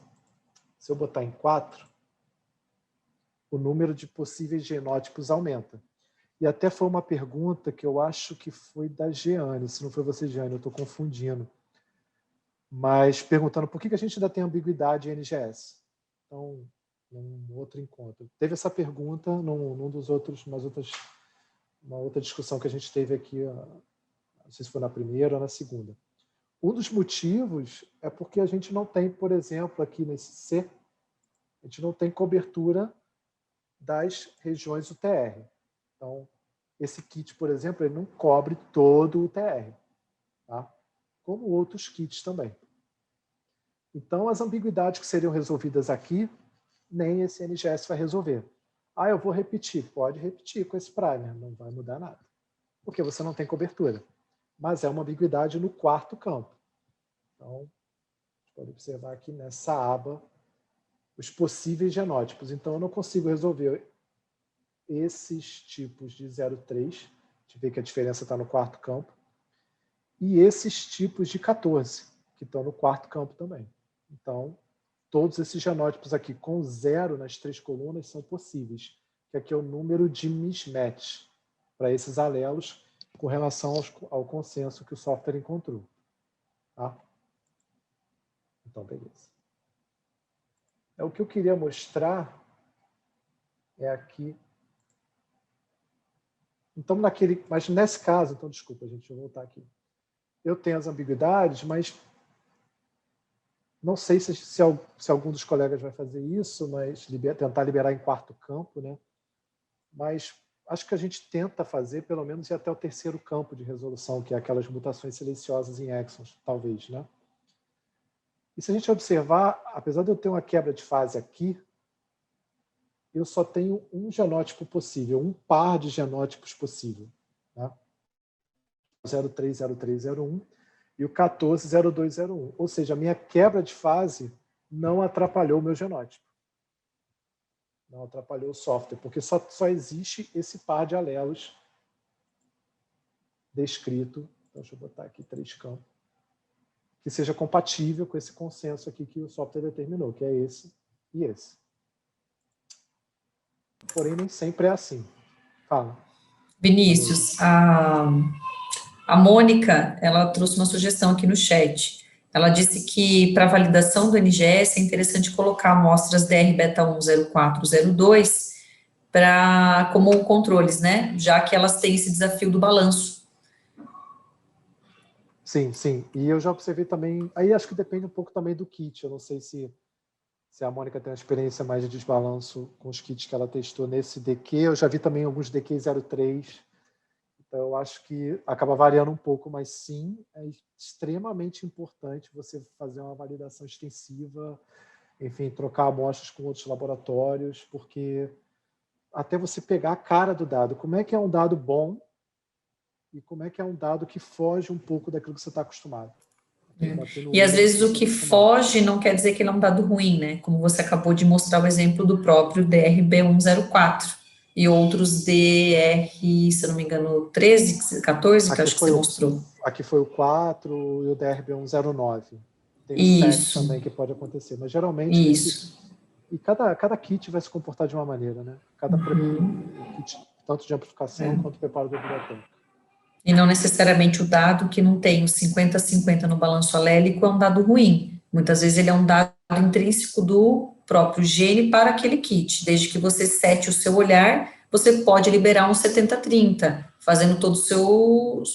estando validado, né? Não necessariamente você vai liberar um 70-30 de um HLA-A, por exemplo, que traz outros problemas, um ruído muito alto, eventualmente 70-30 para alguns pontos de heterozigose não são esperados para um HLA, para aquele kit. Então, aceitar um DRB B1 04 com 70/30 não significa que você está sendo negligente. E também não significa que você vai passar a aceitar 70/30 para outros loci e outros genes. Certo, Vinícius? Sim, cada caso é um caso. É interessante você se acostumar com o seu dado. Eu acho que essa é a mensagem importante. Acostumar com o seu kit e ver como ele se comporta. E sim, cada gene dá para a gente observar que é uma reação diferente. A gente pode observar que aqui a cobertura está boa, o software aceitou, e para o classe 1 já não ficou tão boa assim. Já ficou um pouco abaixo daquilo que o software esperava. E como eu estava falando, nesse caso, a quebra de fase não alterou o número de genótipos, mas tem casos que altera. E resolver a fase é importante, mas nem sempre é possível, mesmo com NGS. Tá? Então, aqui tenho 2 exemplos. E aí, aqui é a mesma análise do mesmo gene em 2 linhas. Tá? Então, analisei aqui usando uma biblioteca do MGT, que é a mais recente, e aqui uma biblioteca mais antiga, eu já vou mostrar por quê. Tá? Então, aqui um genótipo bem comum, A230101, A240201. Tem 2 regiões de fase, ou seja, tem uma quebra. Tá? As métricas de qualidade estão muito boas, tá? Só de você observar aqui, você já sabe que vai encontrar aqui um plot bem interessante. E já tem uma coisa aqui que chama bem a atenção. São poucas posições em heterozigose, são aquele X ali no meio, e uma bem distante num exon, que é naquele retângulo ali em amarelo.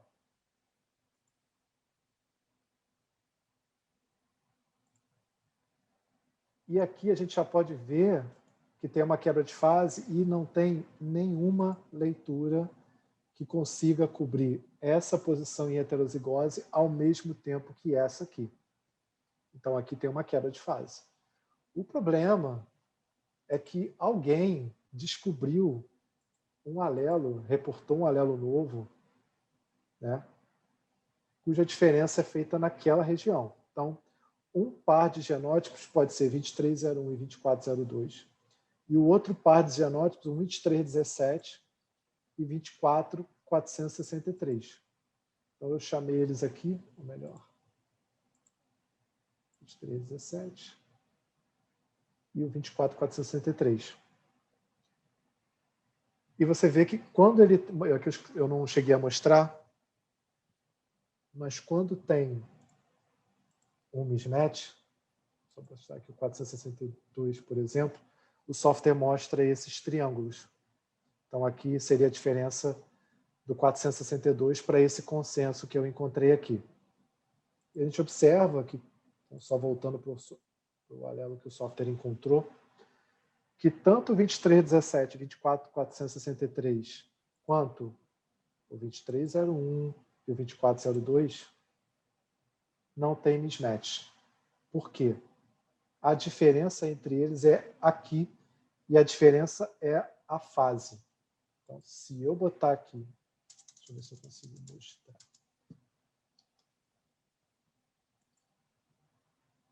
Então, ó, se eu chamar só o 2317, eu vou dar um zoom aqui nessa região, dá para ver que não tem nenhum mismatch aqui nesse exon, que é o 2, 4, exon 5.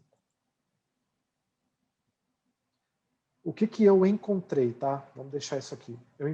O software encontrou uma heterozigose. Então, perfeitamente balanceado, ali quase 50%, uma cobertura de 525 leituras nessa posição. E eu tenho uma adenina com uma citosina. Então, se for o 2301, seria a adenina. Quando eu coloco o 2317, que é o outro alelo, ele diz, não pode ser o 2317 porque eu espero uma citosina. Mas se eu chamar aqui o 24463,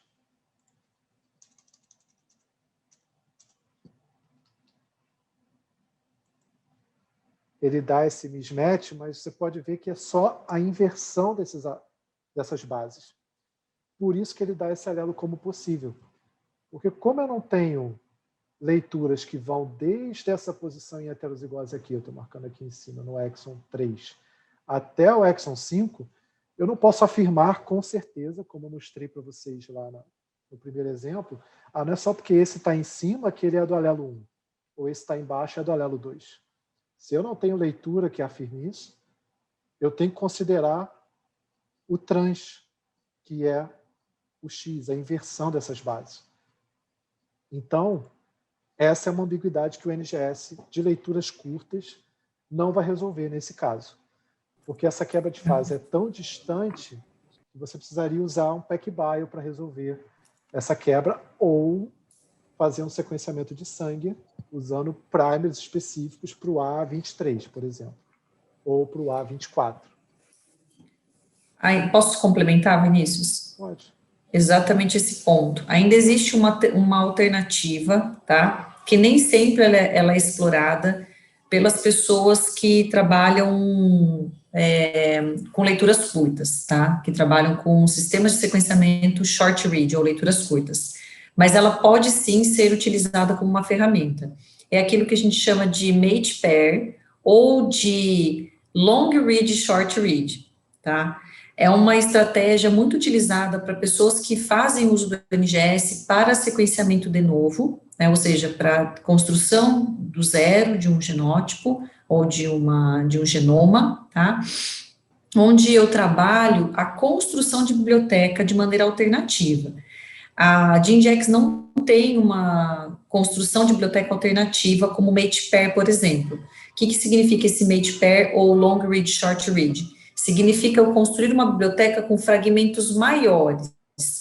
Eu não vou sequenciar ele inteiro, porque o short read é uma limitação do NGS Illumina, por exemplo. Eu só sequencio 300 pares de base ou no máximo 600.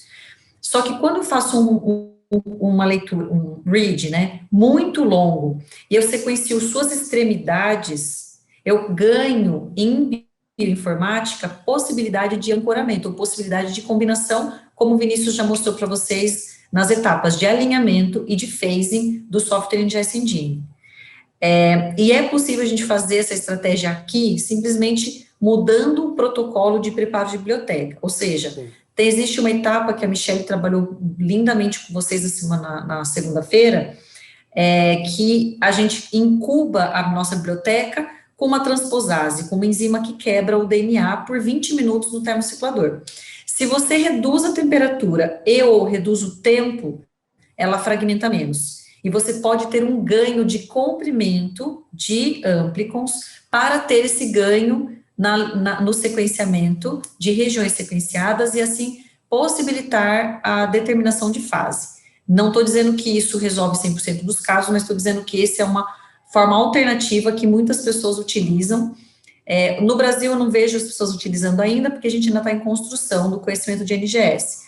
Mas fora a gente vê as pessoas utilizando não só para finalidade de tipificação de HLA, mas também para finalidade de fechamento de genomas. Ou seja, colocar combinações para ocupar gaps. No fundo, a estratégia é essa. O que encaixaria aqui no conceito que a gente está trabalhando com o Vinícius, né, Vinícius? O que você acha disso? Então, sim, é bem legal. Eu queria até ver um dia, seria bem interessante. Mas aqui acho que é um gráfico que poderia até ilustrar um pouco do que você falou. O protocolo que a gente costuma utilizar aqui está até um pouquinho mais fragmentado, né? Então, aqui é o tamanho do inserto, que é aquele fragmento ali que está no meio, né? Apesar da gente sequenciar 300 bases, você pode selecionar fragmentos no preparo da biblioteca maiores que isso. E é o que a gente tenta fazer, como a gente está observando aqui, né? Tem uma distribuição de fragmentos muito maior nessa região, mas você também tem fragmentos maiores, justamente para ajudar nesse phase. Então, acredito que o que você está falando seria aumentar um pouco o número de fragmentos nessa região, ou nessa região mais à direita desse gráfico, né? Exatamente. Sim. Eu já trabalhei bastante construção de bibliotecas, principalmente de micro-organismos, onde a gente tem um desafio ali de montagem do genoma, onde apenas mudando o tempo e a temperatura da fragmentação, principalmente quando a gente está falando de transposase, que são enzimas extremamente processivas, entretanto extremamente sensíveis à temperatura, E aí você consegue fazer esse shift que o Vinícius acabou de mostrar. Então, se eu tenho uma curva de Gauss, onde eu tenho um pico em 500 pares de base, eu consigo fazer o shift para 1000 pares de base, por exemplo. Né? E aí eu ganho em diversidade, eu perco em diversidade de pequenos fragmentos, mas eu ganho em amplitude de cobertura. E aí isso acaba trazendo benefícios, né? Não estou dizendo que necessariamente resolve, mas traz benefícios nesse tipo de desafio. Isso é para casos específicos, como esse, por exemplo, se você quer resolver, isso. ou se fosse um alelo novo, onde a mutação estivesse aqui. Eu não poderia reportar porque eu não tenho a fase com essa região. Excelente. Uma coisa que esse software faz é que eu poderia pegar esse arquivo e pegar esse arquivo que você gerar nessa outra reação, associar os 4 FastQ e analisar, que é uma coisa que... Exatamente. Traz um benefício gigantesco. Aí o Samuel lembrou que, nesse caso, se eu faço um shift do tamanho médio de fragmentos da minha biblioteca para 1000 ao invés de 500, eu vou mudar o fator de correção da minha biblioteca final. O que é esse fator de correção? Sempre, eu espero que vocês lembrem da aula da Michelle, de novo, sempre que eu gero a quantificação no qubit da minha biblioteca final, daquele pool final, que é o pool que eu vou colocar dentro do termociclador, do sequenciador, eu faço uma correção para entender e descobrir a molaridade. Porque para o sequenciador, pessoal, não importa a quantidade de massa que eu coloco de DNA lá dentro, importa a quantidade de molécula. E uma coisa não tem absolutamente nada a ver com a outra, certo?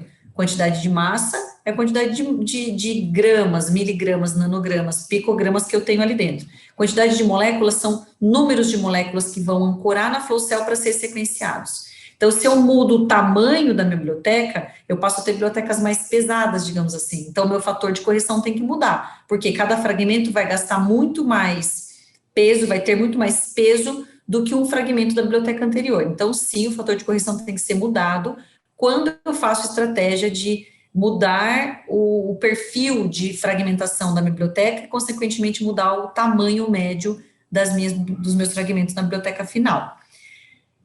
A Mônica fez um comentário bem interessante ainda acerca do exemplo que você deu, do HLA.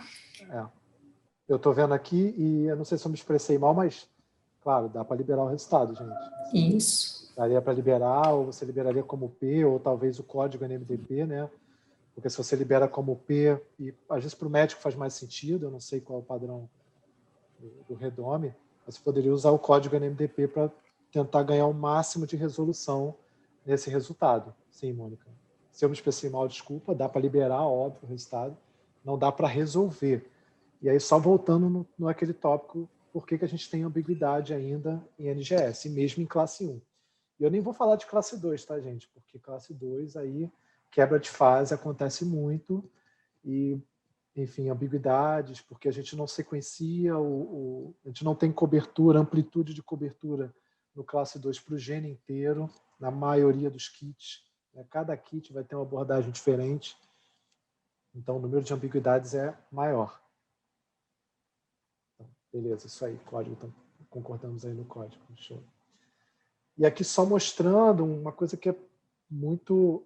Aqui é uma quebra de fase, né, no A, mas isso também pode acontecer no B e também no DRB1, tá? Então, afetando aqui, eu estou botando em 3 campos, mas mesmo botando em 2, mesmo assim, eu continuo tendo mais de um genótipo. E aqui eu só queria destacar a diferença de biblioteca, tá? Aqui eu estou na biblioteca 3.36. Você foi lá atualizando. Então, há uns 3 anos atrás, a vida era mais fácil, não dava ambiguidade aqui. Eu peguei o mesmo arquivo, reanalisei numa biblioteca mais nova e já começou a aparecer ambiguidade, mesmo em segundo campo. Por quê? Alelos novos vão sendo reportados. E a versão da biblioteca, pessoal, é muito importante. Eu não sei, Danusa, quanto tempo a gente tem aí. Eu tenho mais coisa para falar, mas assim, eu não quero também... Vamos tentar concluir nos próximos 15 minutos, assim a gente consegue terminar antes das 9, pessoal, pode ser? A gente teve uma baixa aqui na audiência, umas 10 pessoas saíram, mas eu espero que todo mundo esteja aproveitando aí a aula e a gente possa discutir com o Vinícius mais uns 15, 20 minutos. O que vocês acham? Bom, ninguém respondeu, eu vou continuar. Vamos lá. Continua, Vinícius, por favor. Beleza. Então, obrigado, Rafael. Você é suspeito para falar. Gosto também de analisar dado como eu. Aqui é uma outra amostra. Eu queria mostrar para vocês aqui com mais foco esse DP-alfa aqui.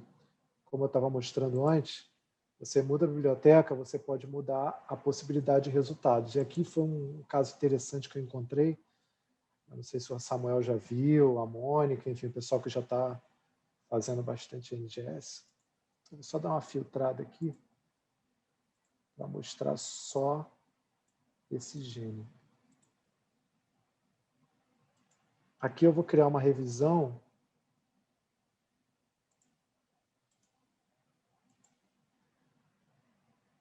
Eu já tinha analisado essa amostra há um tempo atrás, e aqui ele está me mostrando, só para vocês visualizarem, eu vou pedir para vocês desprezarem esses triângulos aqui nesse intron, porque esse kit é um kit de outro fabricante, como a Danusa falou, dá para analisar nesse software também. Ele não se propõe a cobrir essa região. Mas eu queria que vocês focassem aqui nos exons, são esses amarelinhos. Aqui ele está me mostrando um alelo novo, um DP-alfa 0105, com diversos mismatches. Tá? No exon 3 e aqui no exon 4 também. Tá? Eu topo, Maristela, se você quiser, eu topo a gente continuar falando aqui. Mas eu só vou focar nesse daqui, que é um assunto interessante para já alertar a questão da versão da biblioteca. Quando eu reanaliso essa amostra com uma versão anterior, deixa eu ver se ele vai rodar direitinho aqui. O resultado ele muda, que foi a surpresa que eu tive. Quando eu analisei, ele me mostrou que era um DP-alfa 0103, 0105, tá? Que é o que vai aparecer aqui embaixo. E aqui, essa nomenclatura aqui, laranja, quer dizer, olha, e aí é um desafio dos alelos HLA de classe 2. Uma boa parte deles não está com a sequência completa na base de dados. Então, é uma coisa a mais para você prestar atenção na sua análise de dados por NGS.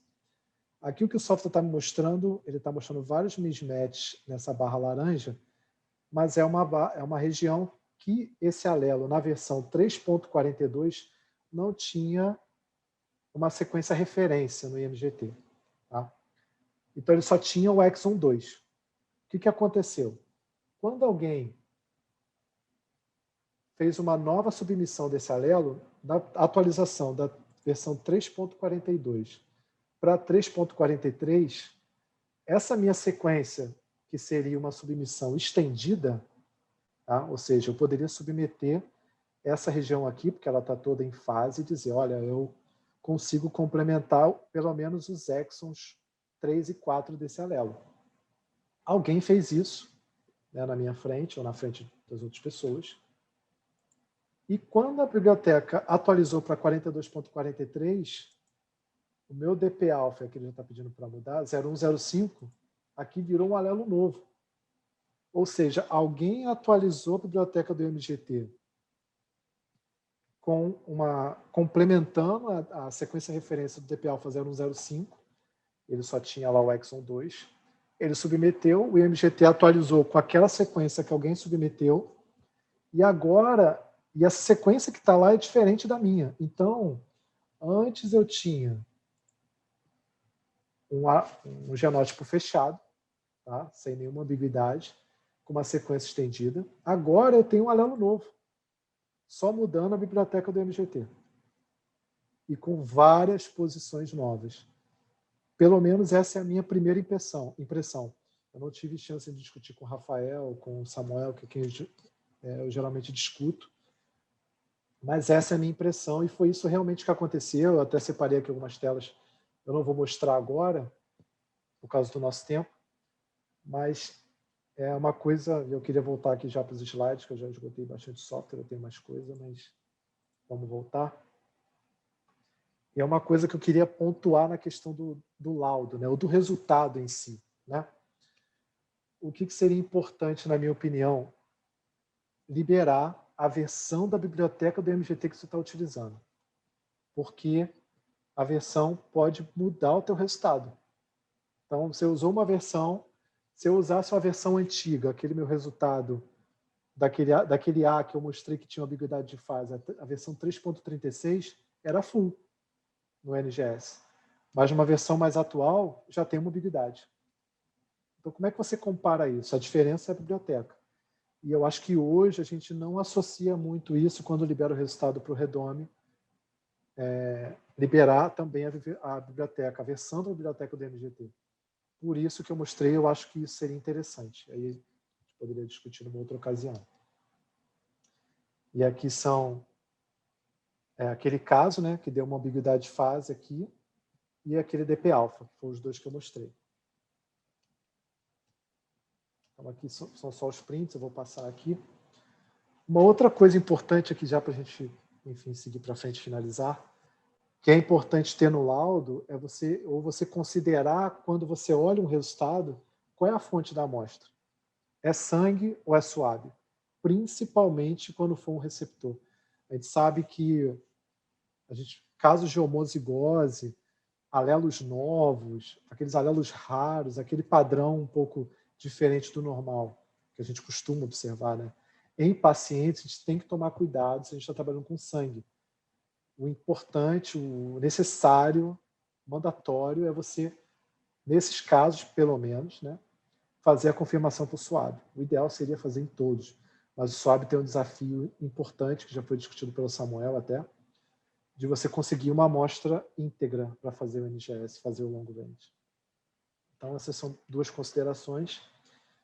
E aí, quem sabe, aí já é uma coisa para pensar depois, quem sabe também colocar nesse laudo qual a estratégia de análise de dados que você utilizou, principalmente se for um caso diferente, como esse que a gente quer resolver e liberar lá o genótipo full, como a Danusa falou, né? O que eu fiz para liberar aquele resultado? Que estratégia que eu utilizei? Se eu usei mais de um software, enfim, se eu associei vários softwares, é uma coisa que a gente costuma fazer, quando a gente discute, eu, Rafael, Samuel, para tentar resolver alguns casos difíceis. Então, quem sabe isso não poderia constar no laudo, aí já é uma coisa já um pouco além. Mas essas duas coisas eu acho muito importantes. Aqui foi só um bate-papo que eu tive no LinkedIn, de um post que eu fiz, para vocês terem uma ideia de que isso não é algo muito, não é viagem minha, não é uma diversão, enfim, algo que eu estou fazendo por esporte. Aqui eu fiz um post, fiz um comentário, e essa colega, né, nossa, trabalha nesse laboratório, eu acho que é lá nos Estados Unidos, se eu não me engano, e ela está afirmando, olha, não, eu uso dois softwares, esse aqui é o HLA Twin e o NGS Engine, nas análises dela. E ela tem um pipeline, umas ferramentas lá de informática, para comparar os resultados. Então, para verificar se tem uma discrepância, é uma ferramenta que ela tem, uma estratégia que ela tem de checar aquele resultado. Então, de olhar com mais cuidado para aquele resultado. E faz diferença, gente. A gente estava até discutindo um caso, eu, Samuel e Rafael, no sábado, pra vocês terem uma ideia, né? Um caso lá que estava dando uma divergência nos dois softwares, que eu não vou trazer, enfim, é mais complexo, a gente não tem tempo. Mas olhar em outro software te dá uma outra visão, literalmente. Então, só para concluir, para a gente poder, né, eu poder ir para casa, estou aqui no laboratório, né? Quando a gente associa NGS e genotipagem HLA, que são duas coisas muito complexas, tem gente aí com uma bagagem muito maior e pode falar isso melhor do que eu na questão do HLA, é uma associação muito poderosa, né? Tanto que a gente viu esse crescimento vertiginoso no número de alelos. E a culpa é do NGS nisso aqui. Não só isso, tem um trabalho aqui bem interessante que o grupo lá da Alemanha, do registro alemão, né, europeu, ele viu uma diferença muito grande nas discrepâncias entre a primeira fase e o CT, que é essa barra branca, quando ele fazia a primeira fase por SSO, por Sanger, e quando ele passou a fazer por NGS. E quando ele passou a fazer por NGS, otimizando o algoritmo dele, o algoritmo de genotipagem. Então, como as discrepâncias diminuíram entre o CT e a primeira fase. E é isso que a gente espera observar aqui no Brasil, passando a adotar o NGS. Então, a gente sabe que é tão complexo que envolve um vocabulário todo novo, mas eu acho que conversando, a gente tendo grupos, tendo oportunidades como essa, né, promovida aí pela PensaBio, pela Danusa, o Rafael, enfim, pela GenDx e outros grupos, enfim, que a gente começa a se familiarizar com esse vocabulário novo e começa, como eu comentei, a bater ali a cara no dado e ver o que é comum, normal, e o que foge um pouco, e buscando estratégias para conseguir detectar esses casos que merecem um olhar mais apurado. Bom, pessoal, e aí eu volto naquela frase lá que análise de dados de NGS é literalmente outra bancada. A gente está discutindo aqui há 1h30, né? Quase isso. Eu agradeço a vocês, peço desculpa por ter me alongado bastante, tá aí os meus contatos, se quiser discutir, mandar uma amostra para a gente conversar. É um tema que eu gosto muito e, enfim, claro, estou muito longe de esgotar o tema, mas é um passo de cada vez e a gente vai aprendendo bastante e é muito relevante. Espero que eu tenha conseguido provar isso para vocês. Tá bom, pessoal? Muito obrigado. Vinícius, excelente. Eu vou fazer aqui uma fala que certamente vai transmitir o sentimento de todo mundo aqui da audiência hoje. Foi uma aula maravilhosa, a gente aprendeu muito, o seu compartilhamento genuíno do conhecimento e da informação é admirável, né? Muito obrigada mesmo pelo seu tempo, por sexta-feira à noite, no laboratório até agora, para poder fazer essa aula conosco. Muito obrigada mesmo. E eu gostaria de reforçar com vocês, pessoal, que a PensaBio, ela se propôs a fazer essa série educacional justamente porque entende os desafios que falamos ao longo desses 4 encontros que tivemos. Não é um desafio pequeno, mas é um desafio que tem que ser endereçado da maneira mais correta e com envolvimento e dedicação de todos. Quando eu falo de todos, eu falo dos que estão começando a aprender o assunto, porque precisam se dispor ao novo conhecimento, e dos que já sabem um bom caminho, que já tiveram muita experiência, para compartilhar e em dividindo, em compartilhando, ensinar os outros. E da PensaBio em apoiá-los indiscriminadamente para viabilizar a implementação dessa tecnologia, viabilizar a infraestruturação dos laboratórios de vocês e viabilizar o conhecimento chegando na ponta. Então, quando a gente faz a capacitação com os nossos clientes e trabalha junto na infraestruturação dos laboratórios, a gente trabalha uma semana cheia. Então, aqui a gente só fez 4 encontros de 1 a 2 horinhas, mas quando a gente vai para o laboratório, nossa equipe técnica faz uma semana cheia, de segunda a quinta ou de segunda a sexta, para fazer toda a validação de bancada e fazer toda a etapa inicial de maturação da análise de dados. Vocês estão vendo aí, Vinícius, Samuel, Rafa, já estão trabalhando há anos com o NGS Engine e ainda descobrem tools ou features, né, características que podem ser otimizadas numa análise. Então, com isso eu digo para vocês, estamos todos aprendendo, tá? Uns já estão com um caminho mais avançado, outros nem tanto, mas estamos todos aprendendo. O compartilhamento é fundamental. Então, é com esse tom que eu gostaria de encerrar a aula de hoje. E se vocês tiverem dúvidas, a gente ainda pode aproveitar mais uns 5 minutinhos finais, mas talvez a gente deixe para um evento mais aprofundado. A Mari sugeriu, pode ficar tranquila, Mari, eu vou organizar esse encontro quando eu voltar de férias, porque na verdade eu estou de férias agora. Quando eu voltar de férias, eu organizo um encontro mais aprofundado para a gente discutir análises mais robustas. Mas gostaria de finalizar a nossa primeira série educacional de HLA com esse tom. A PensaBio quer trazer para o mercado uma visão diferente de capacitação, uma visão diferente de educação e de compartilhamento do conhecimento já gerado nesses últimos anos do NGS aqui no Brasil, tá bom? Muito obrigada, pessoal, pela presença de cada um de vocês durante todos os eventos da nossa série. Foi brilhante, a gente teve uma audiência recorde nunca tivemos uma série educacional, é a primeira vez, e nunca tivemos tanta audiência em todos os eventos da série, tá? Fiquei super feliz com o resultado, e eu quero muito que todos vocês sintam essa energia que a gente sentiu, o aprendizado também.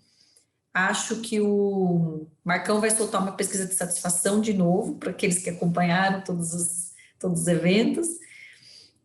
E aí eu gostaria que vocês preenchessem a nossa pesquisa, isso nos ajuda muito na evolução da nossa atuação aqui com vocês. Muito obrigada, pessoal.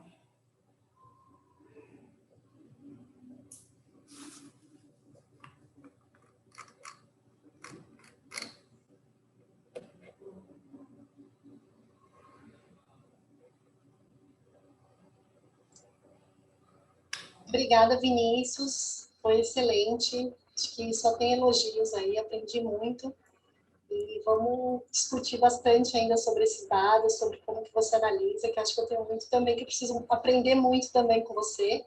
Acho que, como a Danusa e o Vinícius acho que falaram, durante toda a aula, é um desafio. Então, análise de dados é treino, aprender a mexer no software, você mexe ali, em uma horinha você aprendeu a mexer nele, mas os resultados que vão surgindo a cada corrida é, sem dúvida, um desafio, e obrigada por compartilhar aí com a gente todo esse seu conhecimento, Vinícius. Muito obrigada.